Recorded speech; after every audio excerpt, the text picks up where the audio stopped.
Good morning everybody. The पाठशाला channel में फिर से स्वागत। आज एक्सरसाइज 9.1 का क्वेश्चन नंबर 7 को सॉल्व करेंगे, जो कि बहुत ही महत्वपूर्ण क्वेश्चन है। ये बोर्ड एग्जामिनेशन 2012 में पूछा है, 2013 में पूछा है और बहुत सारे स्कूल की परीक्षा में भी प्रायः ही क्वेश्चन पूछे जाते हैं। तो मोस्ट इम्पॉर्टेंट क्वेश्चन है ये, और मैं हर स्टूडेंट को ये बेसिक कंसेप्ट के द्वारा इस सवाल को हम बताने वाले हैं। तो हम चाहेंगे कि मेरे वीडियो को शुरू से अंत तक देखें, तो आपको बिल्कुल कंसेप्ट ऐसा मिलेगा जो कि इस पर आधारित कोई भी सवाल और जो दिया जाएगा वो आप खुद बना सकते हैं। तो देखिए, आज हम स्टार्ट करते हैं। पहले तो सवाल को हम एक बार पढ़ लेते हैं। भूमि के एक बिंदु से 20 मीटर ऊंचे भवन के शिखर पर लगी एक संचार मीनार के तल और शिखर का उन्नयन कोण क्रमशः 45 डिग्री और 60 डिग्री है, तो मीनार की ऊंचाई बताइए। ज्ञात करना है। क्या है कि 20 मीटर ऊंचा। अब हम आकृति को सही तरीक़ा से बना लेते हैं। 20 मीटर ऊंचा भवन, मान लीजिए यहाँ से यहाँ तक 20 मीटर ऊंचा भवन है। कितना मीटर? 20 मीटर। देखिए 20 मीटर ऊंचा भवन है और इसके ऊपर संचार मीनार लगा हुआ है। ये संचार मीनार लगा हुआ है, ठीक है। तो क्या कह रहा है यहाँ पे कि 20 मीटर ऊंचे भवन के शिखर पर लगी एक संचार मीनार के तल, संचार मीनार का तल होगा ये और शिखर होगा ये। तल और शिखर का उन्नयन कोण आपको दे दिया है 45 डिग्री। तल का उन्नयन कोण ऐसे कर लेते हैं पहले,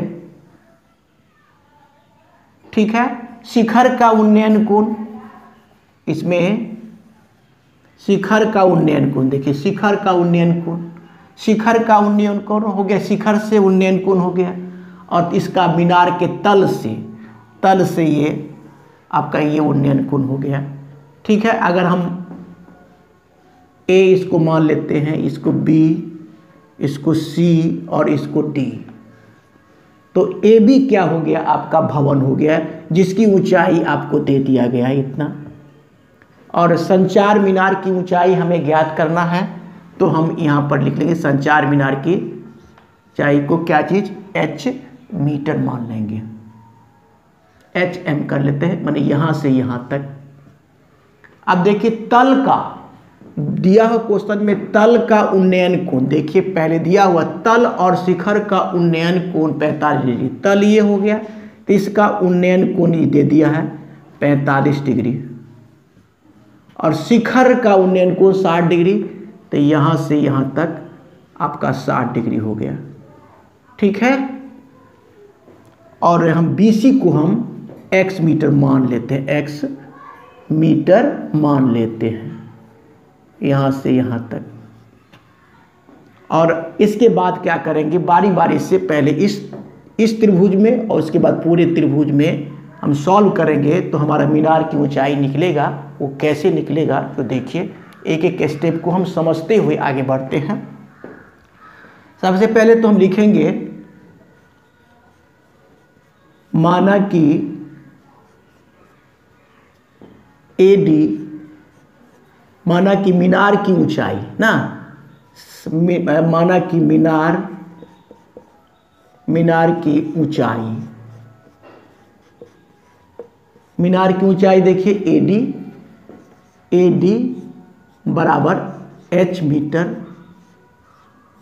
ठीक है। h मीटर तथा BC को मान लिया गया है ना,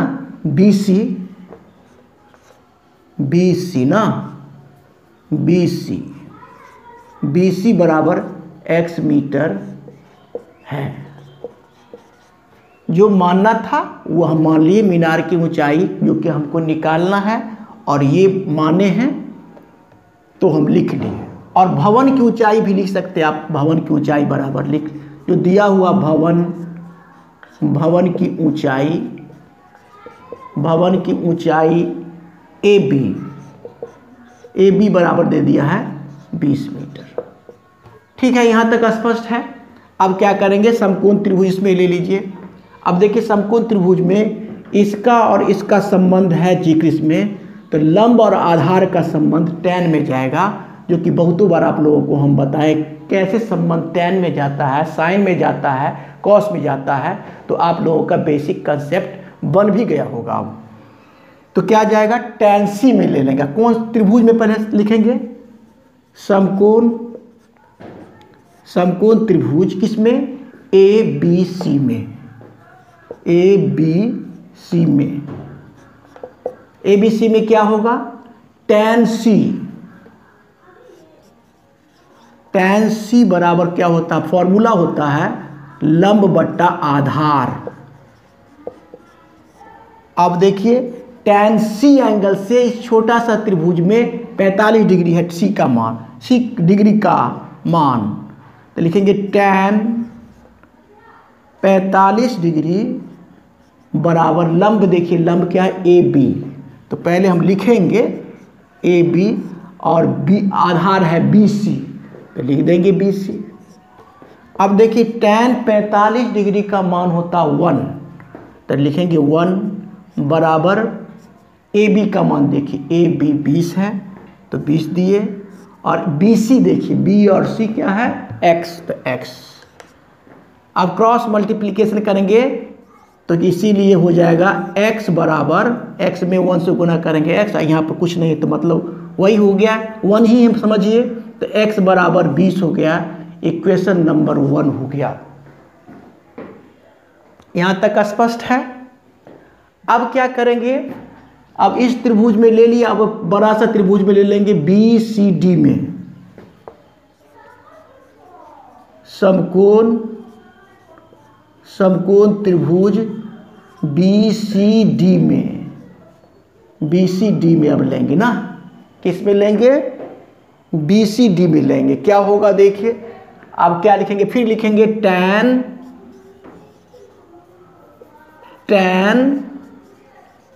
tan C बराबर क्या फॉर्मूला होता है, पहले लिख लेंगे लंब बट्टा आधार। ये तो लिखे लंब बट्टा आधार लिखे ना। अब हम स्पेस बना लेते हैं, जितना हो सके हम स्पेस बना लेते हैं, जो कि सहूलियत होगा लिखने में। अब यहाँ से कर लेते हैं tan C का मान अब 60 डिग्री ले लेंगे, तो tan 60 डिग्री बराबर हो जाएगा, लंब है इसका, अब क्या है लंब, पहले है BD लिख लेंगे, BD बट्टा और आधार है आपका BC ही है, BC लिख लेंगे। अब देखिए tan 60 डिग्री का मान √3 होता है, और BD का मान देखिए B और D, इसमें H भी है और 20 भी है, तो लिख सकते एक के बाद लिख देंगे H जोड़ 20 बट्टा X। यहाँ तक स्पष्ट है। अब फिर इसमें भी क्रॉस मल्टीप्लिकेशन होगा, ऐसे मान लिया 1 कर लेंगे तो ऐसे गुना होगा, तो कितना होगा √3x, ठीक है, बराबर हो जाएगा H + 20। यहाँ तक स्पष्ट। इसीलिए x बराबर हो जाएगा H प्लस कितना, H + 20 बाई, ये गुना करता है यहाँ पर भाग देगा तो इतना आ जाएगा। ये इक्वेशन नंबर 2 हो गया। यहाँ तक देखिए एक बार। अब देखिए गौर करने की बात यह है कि देखिए यहाँ पर हम जो निकाले हैं यहाँ पर मान, समीकरण इक्वेशन नंबर 1 में निकाले कि x बराबर 20, ठीक है, x बराबर 20, और यहाँ भी निकाले हैं हम x बराबर 20, नहीं क्या कहते हैं, x का मान जो निकाले हैं इसमें निकाले हम x का मान, देखिए है ना, x बराबर 20 और x बराबर भी है h + 20/3, दोनों x बराबर ही हैं, तो हम समीकरण 1 और 2 को हम बराबर कर सकते हैं। क्या लिखेंगे?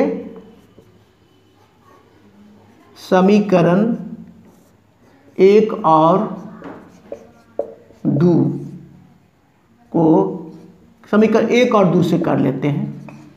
क्या हो जाएगा? लिखेंगे h + 20/√3 बराबर कितना होगा? बराबर 20। यहाँ तक देखिए एक बार। अब क्या हो जाएगा? अब हो जाएगा, क्या हो जाएगा? यहाँ से भर लेते हैं। अब एक लाइन आ सकता है। h प्लस क्रॉस मल्टीप्लिकेशन करेंगे, यहाँ पर नहीं कुछ मतलब एक है तो ऐसे गुना करेंगे तो यही आ जाएगा h + 20 बराबर 20√3। यहाँ तक स्पष्ट। अब हम थोड़ा स्पेस बना के यहाँ पर लिख लेंगे। देखिए अब क्या करना है, इसीलिए h बराबर और h का जो मान आएगा वह हो जाएगा मीनार की ऊंचाई। तो h बराबर क्या होगा? बराबर की इधर तो पहले आपको 20√3 दिया हुआ है, 20√3 माइनस का ये प्लस में है उधर जाएगा तो माइनस का हो जाएगा तब 20।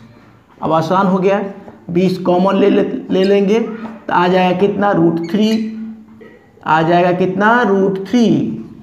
√3 माइनस 1। 20 कॉमन लेंगे तो यहाँ से आएगा √3, यहाँ पर कॉमन ही है तो 1 आ गया। एक आंसर एनसीईआरटी बुक में ऐसे ही छोड़ दिया गया है। इसको इतना भी आंसर रख जो कि मीनार की ऊंचाई कहलाएगा, लेकिन इसको हम आगे कुछ कर लेते हैं, सॉल्व कर लेते हैं। 20 और √3 का मान होता है 1.732